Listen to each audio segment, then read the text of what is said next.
This is Fred Beck from Fred Talks Fighting. I'm joined over Zoom by Anthony Taylor today. Anthony, a little bit of time has passed since our last interview. You still seem in pretty good shape, kind of ticking over now, waiting for the next fight date, waiting for the news. Uh, man, I'm still in good shape. I haven't heard nothing from Misfits, so I'm just waiting for the call. To be honest, I'm just chilling. Not upset, just chilling. There's so much things that's been happening with the whole Misfits in the Zone situation, but it's not really for me to talk about because I'm not the one signing checks or booking venues. That's Misfits, so that's something out of my hand. I guess that's sort of Misfits and his own stuff to sort out. But it seems that this announcement's be happening soon for the next Misfits card. We should have really done this interview when the fight gets announced, but the Fred fighting has to continue, have to keep putting interviews out, so this is kind of pre-announcement time. But you're looking forward to the next card though. Will you be there? Yeah, yeah. Um, I'm part of the Misfits commentary team. I'm going to be there commentating. I'm going to be there giving my fight predictions on what I think might happen, but don't know what's going to happen. So that's one way I'll be involved with the Misfits scene still. A story broke a few weeks ago that I did want to get your thoughts on, which I haven't asked many people about, is HS Tikkytokky asking for £1 million for a Misfits boxing fight. Your thoughts on this? I think it's bullshit. I think it's a slap in the face. So every single Misfits fighter who helped build Misfits from the ground up to where it's at now, for a kid who's who thinks he's bigger than the space. Like, I don't give a damn if you feel like you can sell pay-per-views, bro. Like, you don't come here fighting guys and bums think you're gonna get $1 million. If you want $1 million, come fight me, beat me, then you can say you can get $1 million. But don't come here acting all high and mighty and you don't give a damn about the promotion. You don't give a damn about anybody else besides yourself. You pulled out against the Messiah Warrior the day up because you didn't want to fight in your interview. I think it's a slap in the face. And if Misfits does decide to give him $1 million in his next fight or next two fights, that's going to be a big issue for everybody in Misfits. He's not no Tommy Fury. He brings nothing to Misfits beside controversial things. And like, people gonna say, "Oh, why are you worried about his money?" What you mean worrying about money? Like, the dude is getting $1 million for nothing, just because he brings in you an extra 100,000 views. That doesn't do nothing for them. What it does is it puts a bad taste in everybody's mouth and Misfits if they did decide to give him $1 million. And I'm like this: if you're gonna get this guy $1 million, he has to go through me first before he decides to say he deserves $1 million, because that's not right. And I don't think they should be even doing that or entertaining that guy. The past 4 months, all we see is HS Tikkytokky, Darren Till, Aaron the Plumber, and Wade. Ain't none of them fighting. Like, we don't know when they fighting, but all we know is they're promoting the same people. And there's nothing wrong with it. Like, Wade, I get it. Wade is new into the boxing scene. Aaron Plummer, I respect it. He's new into the boxing scene. He knows his limits. He knows his limitation. He's not out here spilling about, oh, Misfits is paying me this and amount of money. Da da da da. I get it. I respect that. So you get it, but it still annoys you. I mean, what what Aaron the Plumber's doing, it don't annoy me because he's like, look, I'm new into the scene. I know I can't beat people that y'all want me to fight. Let me grow. But with my platform, he's giving me six figures. I get it. We don't talk about money, as a fighter, and he already admitted that, hey, I'm new. I'm just starting off. There's no point in kicking a man while he's starting off. But when you got guys like HS Tikkytokky who think they bigger than a fucking promotion, talk about, I need $1 million to fight Aaron the Plumber or I'm not fighting. It's like, bro, who the fuck are you to be demanding what you want? Like, it's not okay if, and this is why the scene people are divas. You had guys like Slim who was doing that shit with the Gibb fight. You got people like Dean who's doing that shit talking about strong arming the promotion. I want this or I'm not fighting. It's just bad business and bad reputation, and it puts a bad taste in everybody's mouth, every other fighter's mouth. If Misfits did went ahead and say, okay, we're going to give this to you. Simple. And Right. now, I don't want to come off controversial or anything, but I just want it to be a fair share for fighters. If you feel like you deserve $1 million, I mean, we all feel like we deserve $1 million, but we have to be realistic, Fred. It's just simple. Like, am I $1 million fighter? No, absolutely not. No time soon. Will I ever be? Probably not. But I know my limitations. I know my worth. If I was fighting a Jake Paul, let's say if I beat Darren Till and I'm fighting a Jake Paul, and you know what I'm saying? Like, I would get it. That's different, but I'm not in that position to be saying I want this and that. And I'm over here fighting guys like Pineda or Ashley Raxu or Tristan Ham, you know?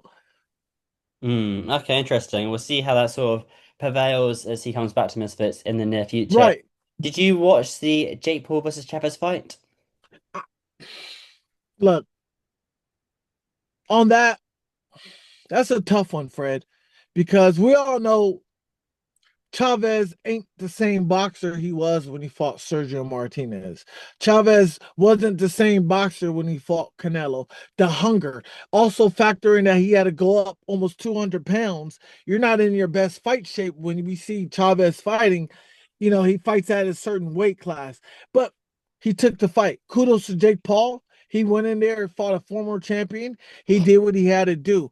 Win, lose, or draw. You sign your name on that contract. It doesn't matter about the weight. It is what it is. Jake Paul did his thing. He improved.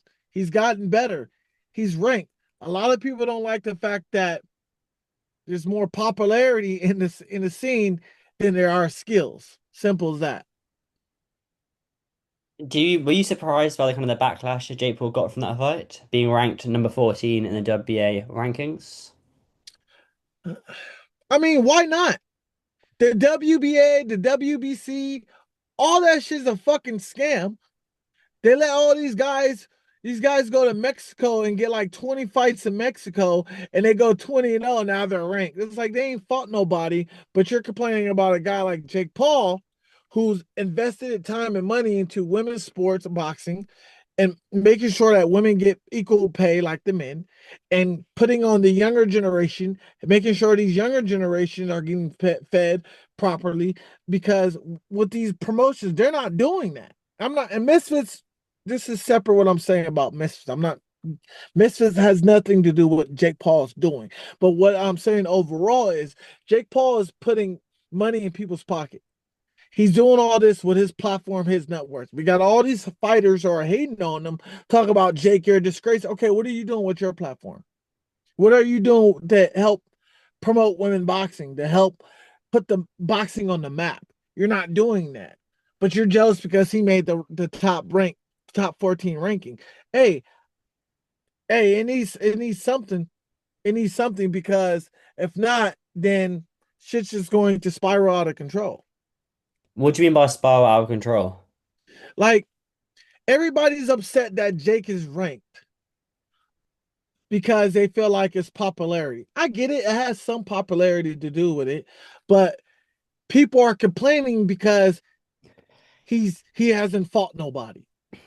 Dude, everybody in the whole cruiserweight ranking hasn't fought nobody. They all fought bums from Mexico and Colombia. They all padded their records. But at least Jake is fighting tough competition, such as he's fought Ryan Borland, August, and Chavez. These guys got good records. They're not guys who are like, and 25, 0 and 30. These guys had probably one loss, zero losses. You fought a former champion. These are respectable opponents that he's beaten. Regardless if you care about their record or not, they're still 17-0 or 19-1 or 38-4. They're a lot better opponents than when you fought. So that's why I say things are spiraling out of control because they don't like the fact that Jake is getting better and he's using his platform to build his fights and get paid all this money. Mm. It's interesting. Now, now I get it. There are some questionable things, but when I say questionable things, that's your job to look over the contract. Your job to understand where you want to fight at, if you want to fight at his weight class or not. That's your fault if you want to go up to 200 plus. That's your fault if you want a hydration clause or not. That's your fault if you want to take that certain amount of money. That's your contract. That's up to your manager and your team to look over after. Mm. We'll see. We'll see what happens in the near future. I think the WA are meant to look over those rankings, but I doubt they will change, and we'll see. I think we will see Jake Paul fight for a world title in the near future. I think it's Yeah. undeniable at this stage. But one fight I do want to get your thoughts on before I let you go is B Dave and Ed Matthews. Ed Matthews obviously being a friend of AJ's Tikkytokky's. This is quite a good fight. I quite like this one. I I I like the fight. I think it's a good matchup, but B Dave is gonna flatline Ed Matthews. Regardless what you say, B Dave was able to put it on Jarvis, even though Jarvis beat B Dave.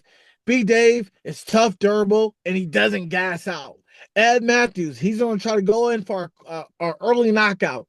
If he doesn't get you out in the first round, he's going to be gassed going into the second. It's just how he fights. There's nothing wrong with that. We saw Ben Williams when he fought Jarvis went straight out of guns blazing in the first few rounds and gassed out in the third, I believe. But when it comes to boxing skill, B Dave is more polished than Ed Matthews. And I'm not saying B Dave is a professional level boxer, but it's just B Dave's been more active. B Dave's been in the ring longer. He's had more ring time and ring experience than Ed Matthews. Not this, I want to be a tough guy. That tough guy act goes out the ring when you go inside that ring. So you're saying we'll see the same Ed Matthews as when he fought Pineda. It's going to be the same thing. What has he done? He hasn't posted videos of him being in the gym. He hasn't been running. He hasn't been working on his fundamentals. B Dave has. B Dave's out there in Nashville. He's working. He's training. When I say working, doing his streaming, but he's also training. He's busting his butt off. B Dave fought on the Aiden Ross show and had a spectacular knockout. He's gotten better, but what is Ed Matthews doing? Now, I'm not saying this to throw shade at Ed Matthews. I don't know the guy at all. I met him, but I don't know him personally at all. I'm just going off what I see. And if a me being an analyst of what I see in the whole scene, B Daves has shown more ring experience than Ed Matthews has.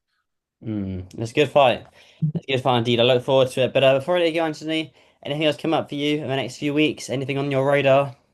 Um, no, I'm just waiting patiently until I get the call from Mams. I'm not bothering them, not, I want to be a good employee. You get what I'm saying? Like, I want to do what's best for me and for the company. I'm not a bugaboo. I'm here when you need me. I'm ready to go. And what I say and talk about, earlier when I was talking about HS, this is nothing to do with MAMs or Salanders or nothing. This is what HS is talking and it's being posted on YouTube, Instagram, YouTube, or Twitter. This is just me elaborating what they're saying so people can understand what I mean because I don't want them trying to flip my words and mix it. No, these guys want big paychecks, but you're going to need to fight the big fights if you want the big paychecks, if you know what I mean, Fred. Certainly. That's how the game works. Well, Anthony, as always, mate, thank you very much. I appreciate you, Fred. We'll talk soon, brother.